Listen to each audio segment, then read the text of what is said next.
ভোরের নীরবতা ভেঙে কেঁপে উঠল মিশর, আর সে কম্পন অনুভূত হয়েছে প্রতিবেশী ইসরায়েলেও। সোমবার ভোরে মিশরের উপকূলীয় এলাকায় 5.4 মাত্রার একটি ভূমিকম্প আঘাত এনেছে। ভূমিকম্পটির কম্পন মিশরের পাশাপাশি ইসরায়েলের দক্ষিণ ও মধ্যাঞ্চলের বিভিন্ন এলাকাতেও অনুভূত হয়। জার্মান ভূবিজ্ঞান গবেষণা কেন্দ্র জানিয়েছে, ভূমিকম্পটির উৎপত্তি স্থল ছিল ভূপৃষ্ঠের প্রায় 10 কিলোমিটার গভীরে। ভূমিকম্পের পর সতর্ক অবস্থানে রয়েছে মিশরের লাল অর্ধচন্দ্র সংস্থা।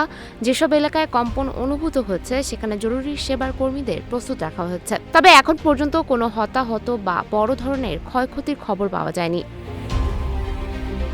এদিকে সম্ভাব্য ঝুঁকির কথা বিবেচনায় নিয়ে ক্ষতিগ্রস্ত হওয়ার আশঙ্কা রয়েছে এমন ভবনে প্রবেশ না করার আহ্বান জানিয়েছেন কর্তৃপক্ষ। পাশাপাশি পরিস্থিতি স্বাভাবিক না হওয়া পর্যন্ত সরকারি নির্দেশনা অনুসরণের পরামর্শ দেওয়া হয়েছে।